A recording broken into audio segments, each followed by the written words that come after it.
Um, Let us explore how to reach enlightenment using only 8 steps.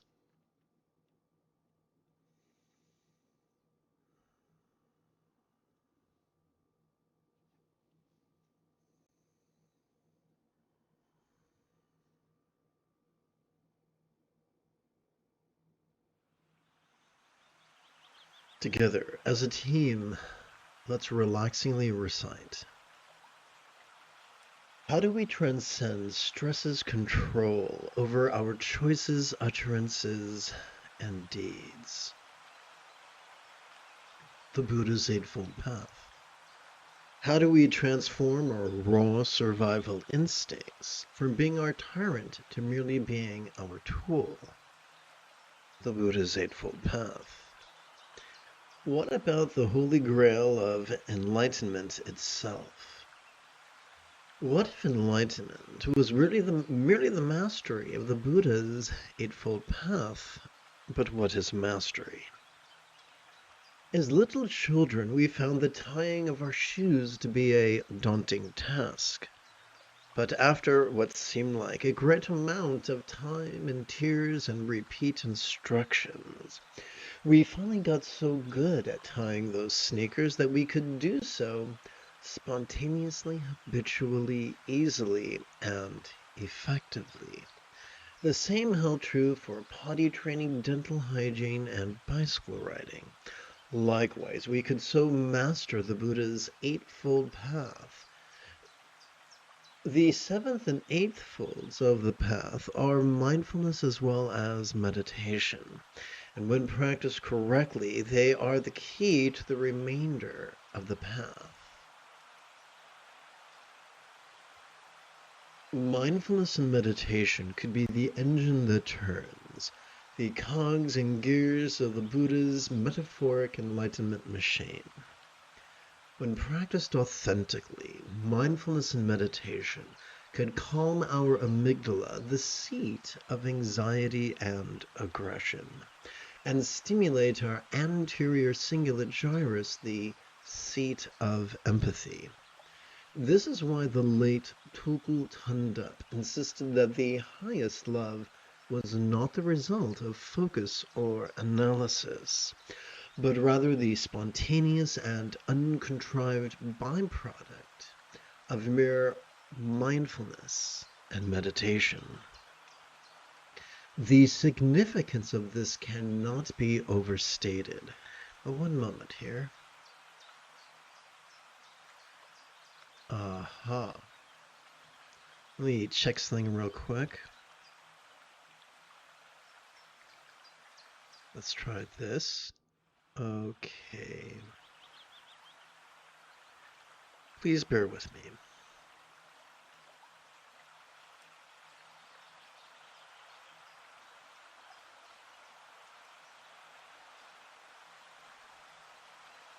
So quick like a bunny, I'm going to add an image.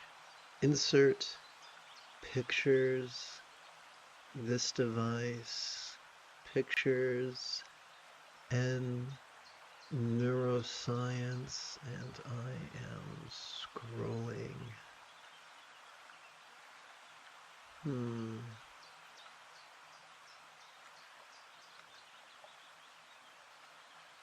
There we go. That's what I'm looking for. So I'm going to hit wrap text behind text, and I'm going to scroll.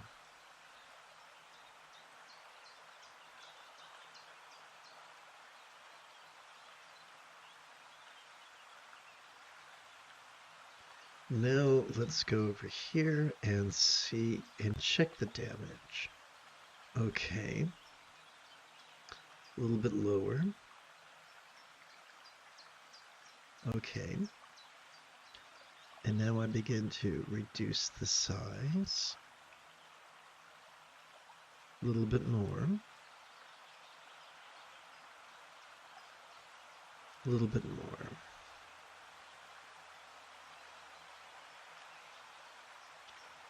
And a little bit more.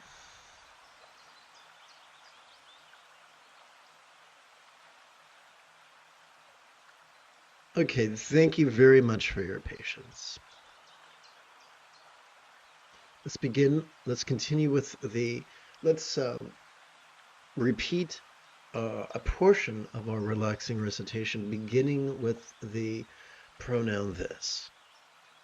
This is why the late Tukul Tunduk insisted that the highest love was not the result of focus or analysis, but rather the spontaneous and uncontrived byproduct of your mere mindfulness and meditation. The significance of this cannot be overstated. One moment.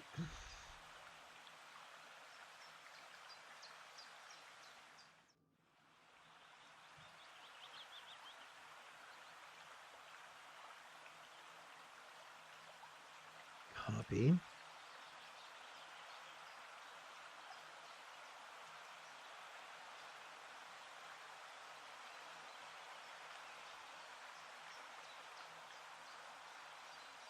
Paste.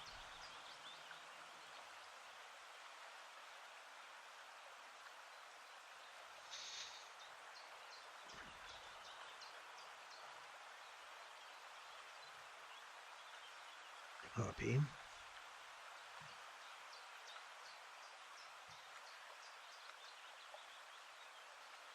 Paste.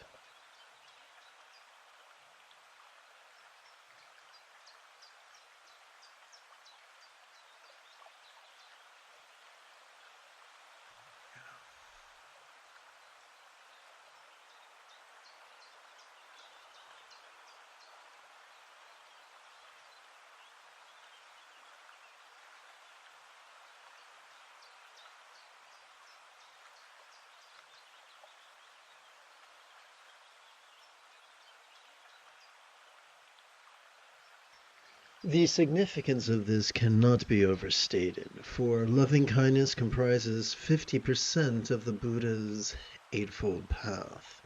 The second fold's kind intention, the third fold's kind communication, the fourth fold's kind conduct, and the fifth fold's kind commerce.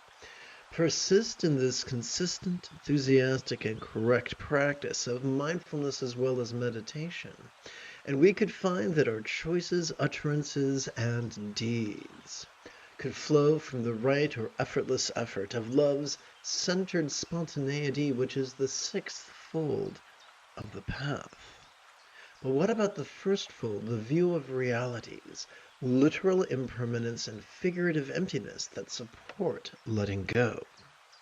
We could sit in mindfulness as well as meditation, strive to see permanence, but we will never find it. Instead, we'll be assailed with perceptions of sights, sounds, sensations, flavors, and scents, ever shifting in a manner ranging from the subtle to the jarring. The internal is no different. Mindfulness and meditation rub our face in the ever-changing nature of our emotions, intentions, thoughts, memories, and imaginings. Mindfulness and meditation are the keys that unlock our mastery of the Buddha's Eightfold Path, a mastery that he taught could be accomplished in as little as 7 years, 7 quarters, 7 months, 7 fortnights, 7 weeks, or as little as 7 days.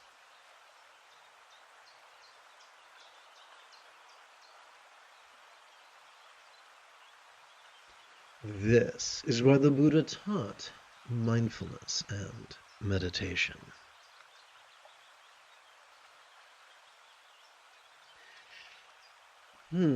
That is what we call an error. Let's see if I can't fix that bad boy.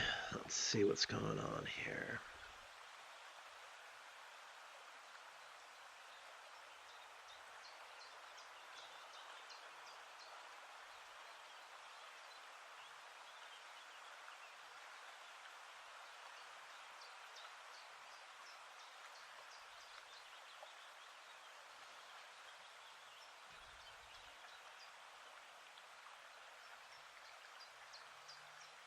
That'll do. Having completed our opening lesson, it's time to shift gears. It is Qui-Gon Jinn Tuesday morning. Come, let us meditate like a Jedi after approximately 30 seconds of housekeeping. This is Lama Jigme Gyatso of the Buddha Joy Meditation School. For more than 30 years, I harnessed my autistic special interests as well as my ADHD hyperfocus to spend about 8 hours a day, almost every day, studying, practicing, mastering, and reverse engineering the teachings and techniques of each school of meditation so that I could become your nerdy, neurodivergent guide to nirvana. Welcome, my friends, to Meditate Like a Jedi, which is made possible due to the generosity of viewers just like you. Good morning, Shivi. Sorry I had a late start.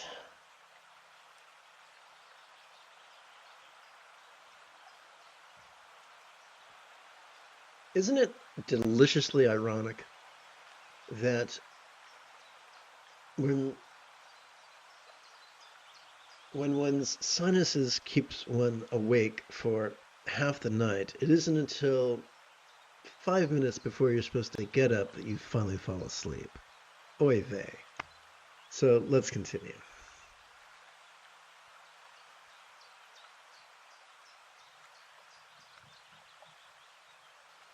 Please recite with me.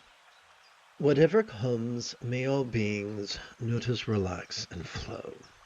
Whatever stays, may all beings notice, relax, and flow. Whatever goes, may all beings notice, relax, and flow. So this whole flow bit, consider this. Our choices and utterances and deeds, they can come from 3 areas. They can come from contrivance, they can come from scatteredness, or they can come from love's centered spontaneity. That's what we're talking about.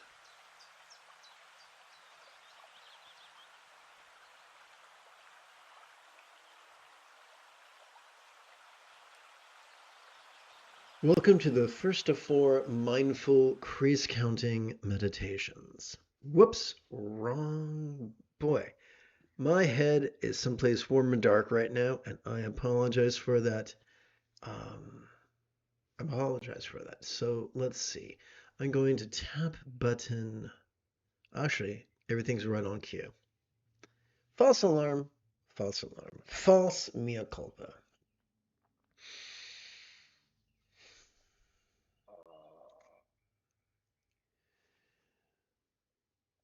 Upon the tip of our left index finger, we could rest the great knuckle at the base of our right index finger, palms up in our lap.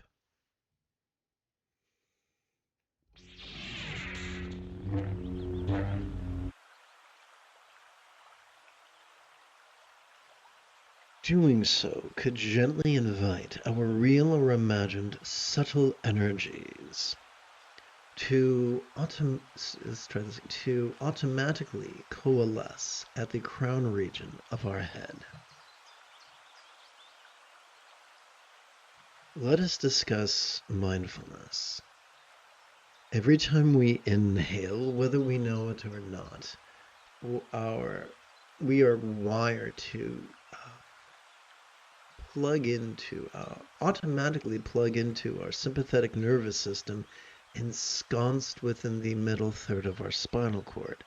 This sympathetic nervous system has evolved to help us to notice in a very special way, to help us notice vulnerably, passively, viscerally, randomly, and fleetingly. The most efficient way to practice mindfulness, therefore, is to silently and mentally recite the verb noticing during each inhalation. And the most efficient way to practice meditation is to silently and mentally recite the verb relaxing during each exhalation.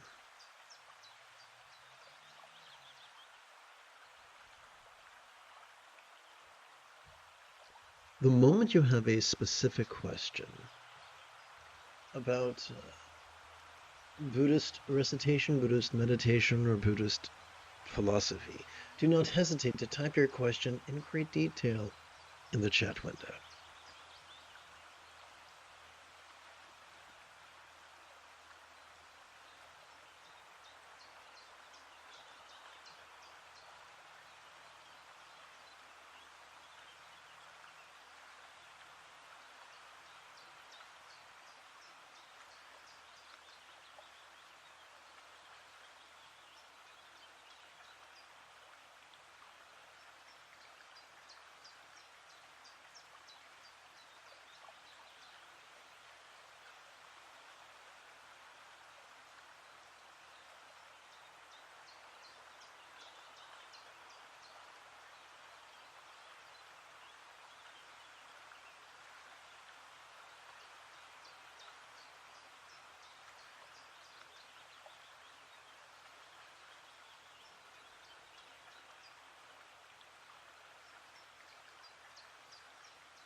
Whoops, that's an error. Let's try that again.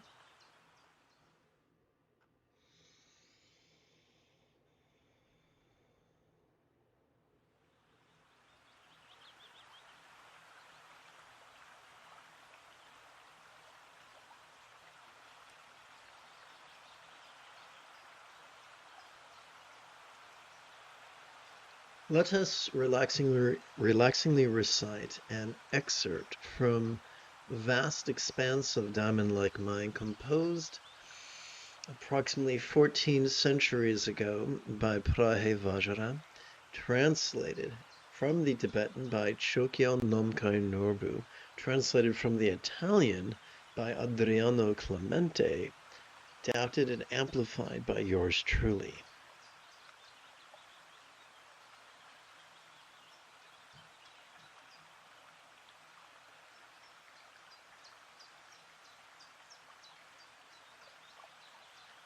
Okay, so let us relaxingly recite this 4 times.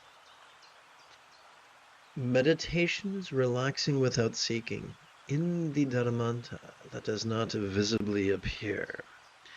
If one actively searches for it and for something in it, the natural condition will never manifest.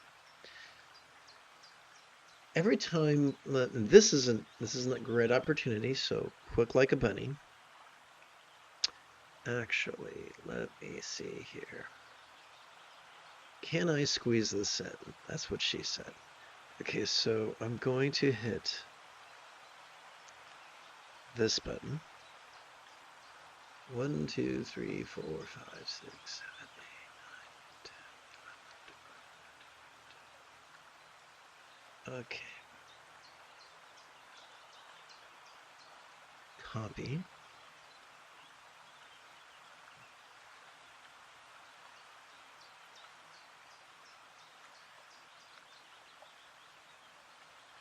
And let's hit paste.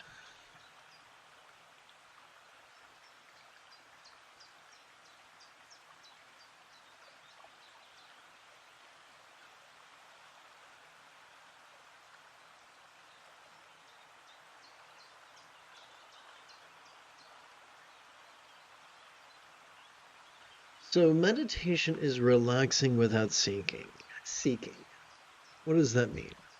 Every time we exhale, whether we know it or not, evolution has wired us to automatically access the parasympathetic nervous system, which is divided between the lower third as well as the upper third of our spinal cord. This parasympathetic nervous system is wired to help us both physically relax as well as mentally release.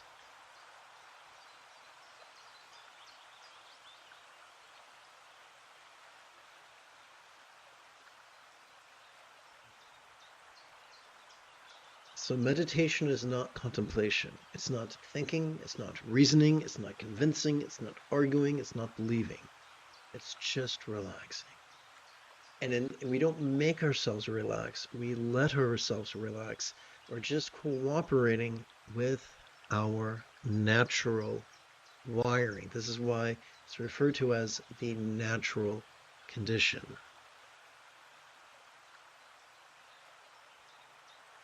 Together. Meditation is relaxing without seeking in the dharmata that does not visibly appear. One actively searches for it, and for something in it, the natural condition will never manifest. Without seeking. So, Sturgeon's law reminds us that 90% of everything could suck. What could that suckiness look like? It could look like the fact that most of us are conditioned by society to be rigid, fearful, superstitious, controlling, elitist, cryptic, competitive, and cruel. When we indulge our rigid and controlling tendencies to figure things out on our own timetable, we tend to exhaust our prefrontal cortex and trigger our amygdala, which is the seat of the anxiety and aggression. They're pretty much the opposites of what mindfulness and meditation can give us. Mindfulness and meditation can give us the opposite of that anxiety and aggression: peace and love. So active analysis, active contemplation actively trying to superstitiously believe or pseudo-intellectually perform mental gymnastics is not the Buddha's path. To paraphrase a line from Rage Against the Machine, anybody who tells you the opposite is your enemy. They're accidentally harming you. Most people who harm you don't do it maliciously, but they still do it. Let's continue. Meditation is relaxing without seeking in the Dharmata that does not visibly appear. If one actively searches for it and for something in it, the natural condition will never manifest. Natural condition being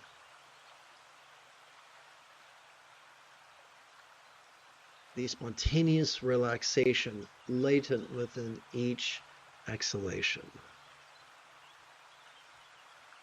Now, the Dharmata is one of many synonyms for the mastery of mindfulness and meditation.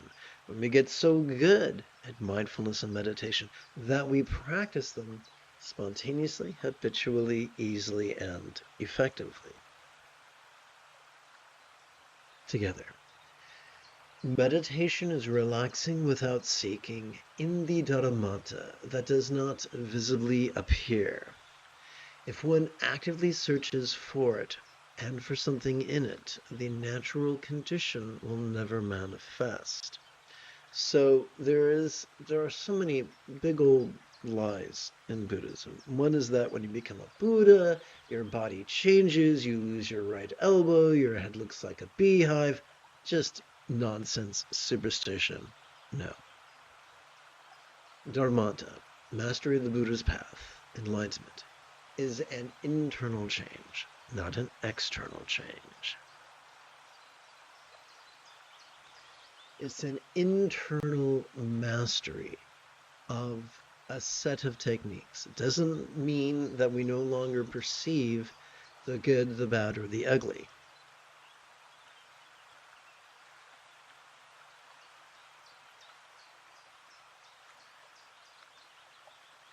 So in other words, and you were waiting for this, we're to be less like the Big Lebowski and more like the dude.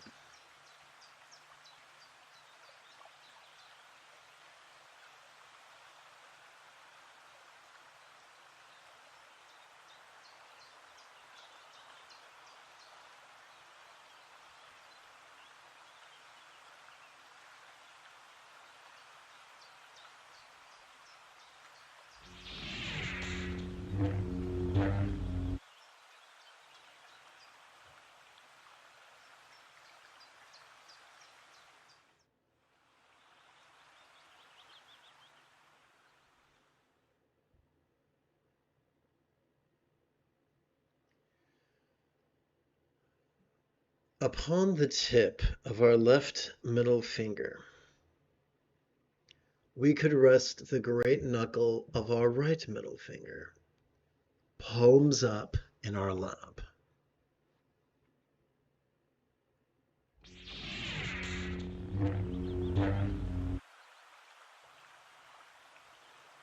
Doing so could gently invite our real or oopsie, wow, that's an error on my part. A thousand pardons.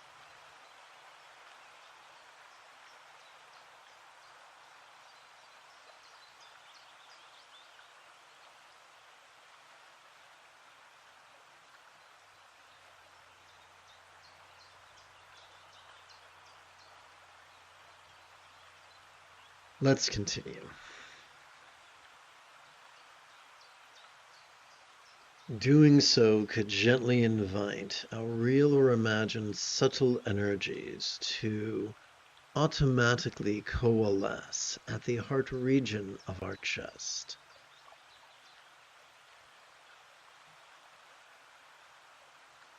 Let's continue exploring mindfulness. Every time we inhale, thanks to our sympathetic nervous system, we are wired to vulnerably, passively, viscerally, randomly, and fleetingly notice mind's antics, including such as perception.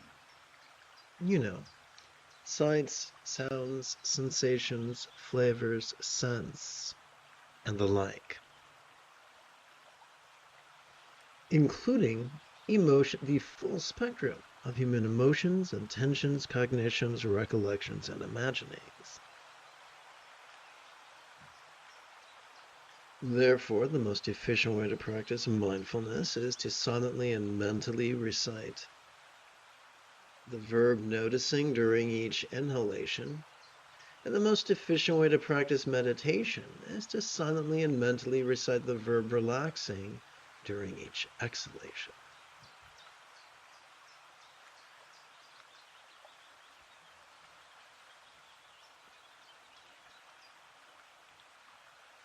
Remember, the moment you have a specific question about Buddhist recitation, Buddhist meditation, or Buddhist philosophy, do not hesitate to type your question in great detail in the chat window.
All right, here we go.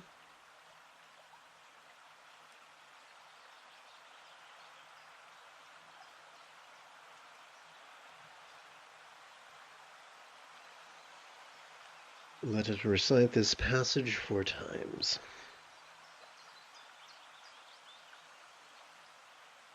The supremely secret reality cannot be heard through the sense of hearing.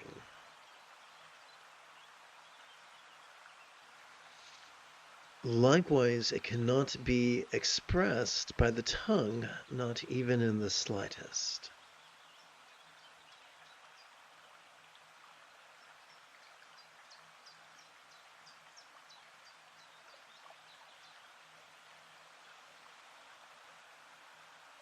The supremely secret reality cannot be heard through the sense of hearing. Likewise, it cannot be expressed by the tongue, not even in the slightest. Let us understand what is meant by secret reality. Secret here is used metaphorically. It doesn't mean, shh, don't tell anybody. It means it's not readily apparent. That's all. That's all it means. It's not obvious. It's so subtle that it defies description, but many things defy description. Can you describe the taste of a strawberry? Can you describe the emotion that you feel when you hear a cat that was previously aloof crawl into your arms, look into your face, and purr? No. Just because something is indescribable doesn't mean it's mystical or magical. It just means that despite our big old brains, there are limitations to communication. The profundity that we experience as we relax into our exhalation is directly proportional to the manner in which we notice during our inhalation. The more we notice vulnerably, passively, viscerally, randomly, and fleetingly, the more profoundly we will experience a release as we relax during our exhalation. Now, there's no cowardice quite like male cowardice. And the most typical form of male cowardice is in the form of defensiveness and self-protection. Not in a combat sense, not in a tactical sense, but in an interpersonal sense, in a self-talk sense. There is no courage like that which is required to perform vulnerability. Let's continue. The supremely secret reality cannot be heard through the sense of hearing. Likewise, it cannot be expressed by the tongue, not even in the slightest.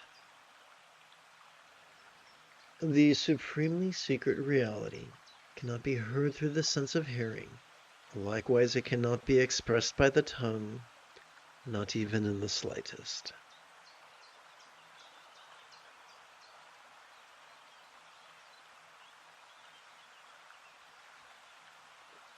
So let's talk turkey. Gobble, gobble. So here we go.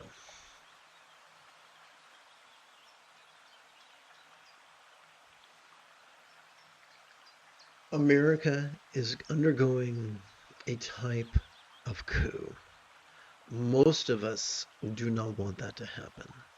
Most of us do not want a quasi-fascist, our state, to become a fascist state or more of a fascist state that will further victimize disempowered minorities. Disempowered minorities such as the transsexuals, the homosexuals, men and women of color, immigrants, no less 50% of the population, women. But that is exactly what typically occurs in fascist regimes. It is appalling, it is disgusting, but you can set your clock to it. So if you are if you are in America and you are feeling some anxiety, that's understandable. If you are in a country that could be affected by America's jingoism, and you feel anxious, that is understandable. So this is an ideal. How do we process our fear? How do we process our aggression? How do we process our desire to do not just anything, but the smart thing, the wise thing, for the sake of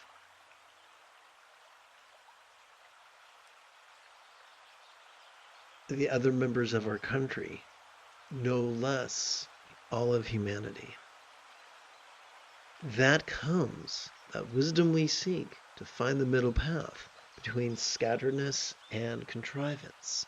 That wisdom to generate love's centered spontaneity, and from that to flow intellectually, communicationally, behaviorally. That's the fringe benefit of mindfulness and meditation.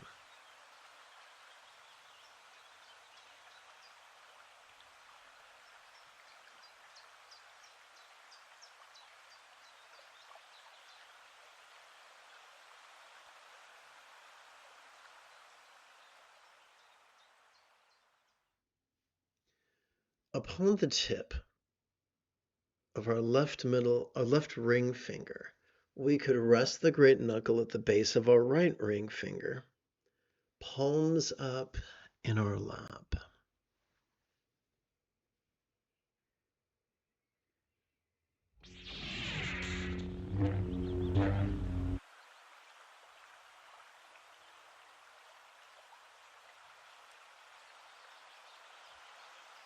Doing so could gently invite our real or imagined subtle energies to automatically coalesce at the navel region of our mid-abdomen.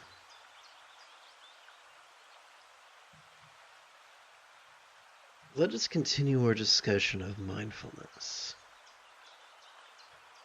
As we breathe in, and our sympathetic nervous system helps us to vulnerably, passively, viscerally, randomly, and fleetingly notice mind's antics. We can notice all manner of things, from the external to the internal, from the physical to the mental, from the pleasurable to the painful, from the interesting to the boring, from the glorious to the grotesque.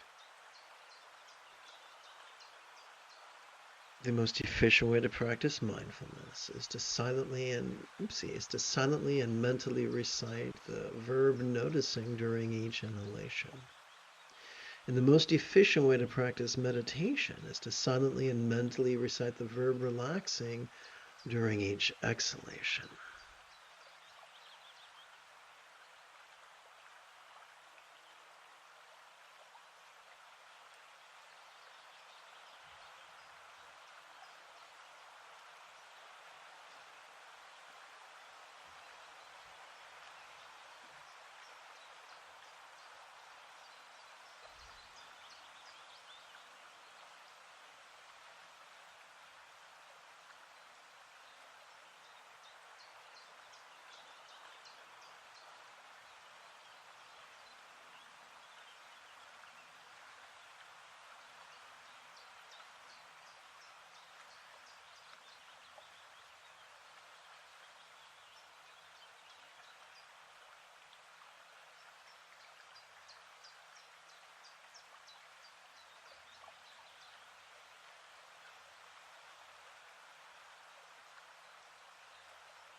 We've come to the final relaxing recitation of this morning's live stream, so let's make the most of it. Together. The suffering of beings is the bodhicitta that fully manifests while pervading all.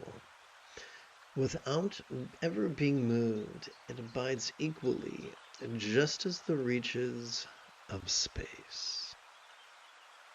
What is meant by bodhicitta? Bodhi means enlightenment, citta means mind. Together they could mean mindset of enlightenment.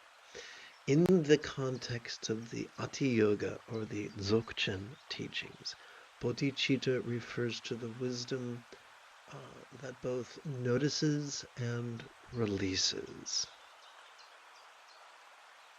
So when we read that the sufferings of beings is the mindset that notices and releases that fully manifests while pervading all, the inference is that when we are experiencing stress, whether that stress be circumstantial or physical or interpersonal or mental, in an effort to cope with that stress, there are two things that's going on. Number one, the more stressful something is, the easier it is to notice it. And so that's like a bittersweet benefit of discomfort. And as I've already previously mentioned, the more stressful something is to notice, the more blissful it is to fleetingly relax during the exhalation that follows. This is a universal truth. One doesn't have to have ever heard the word Buddha before. When you look at someone coping with stress, you'll see them instinctually exhale and relax, if only for a second. Excuse me. So together let us recite. The suffering of beings is the bodhicitta that fully manifests while pervading all. It could also be described thusly. The ugliness we might notice as we breathe in becomes simply the sight we experience as we relax into our exhalation. Or put another way, the ugliness or discord or pain or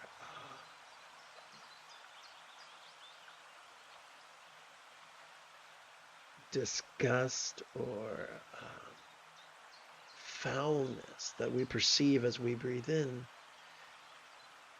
once we relax into our exhalation, could at least fleetingly seem nothing more than simply a sight or a sound or a sensation or a flavor or a scent. Let's continue. Without ever being moved, it abides equally, just as the reaches of space. Every complex life form that we know of on this planet has a sympathetic and a parasympathetic nervous system that make possible noticing and relaxing. Together. The suffering of beings is the bodhicitta that fully manifests while pervading all. Without ever being moved, it abides equally, just as the reaches of space. The suffering of beings is the bodhicitta that fully manifests while pervading all. Without ever being moved, it abides equally, just as the reaches of space.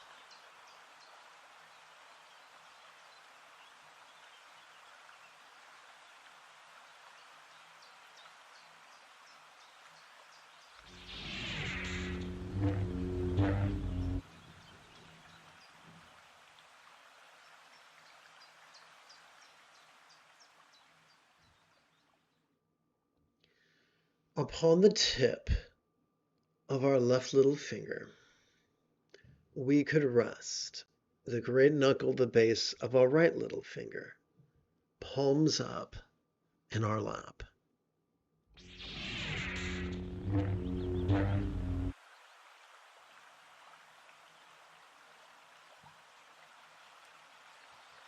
Doing so could gently invite our real or imagined subtle energies to automatically coalesce at the bladder region of our lower abdomen.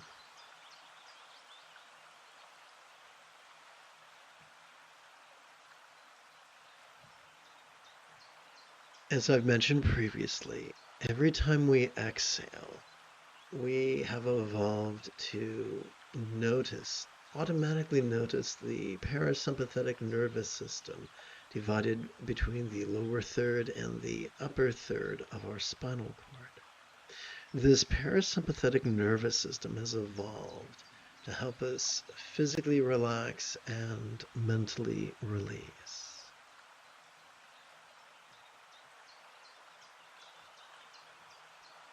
Just as the most efficient way to practice mindfulness is to silently and mentally recite noticing during our inhalation, similarly, the most efficient way to practice meditation is to silently and mentally recite the verb relaxing during each exhalation. And as always, the moment you have a specific question about Buddhist recitation, Buddhist meditation, or Buddhist philosophy, do not hesitate to type your question in great detail in the chat window.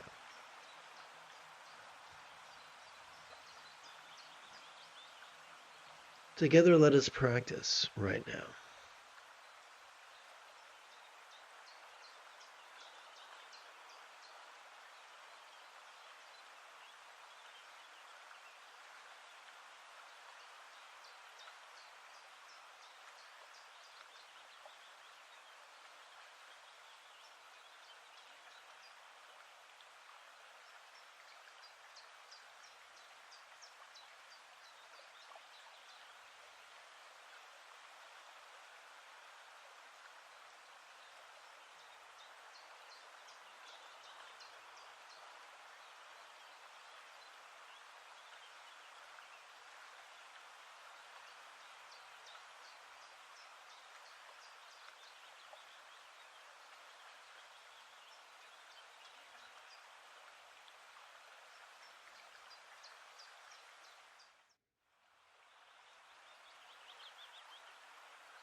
You have taken your first step into a much larger world.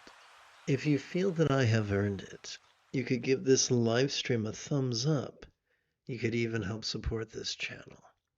In approximately 9 hours, I would very much like to return to today's evening meditation class and group practice. And if you are as geeky as me, may the Force be with you always.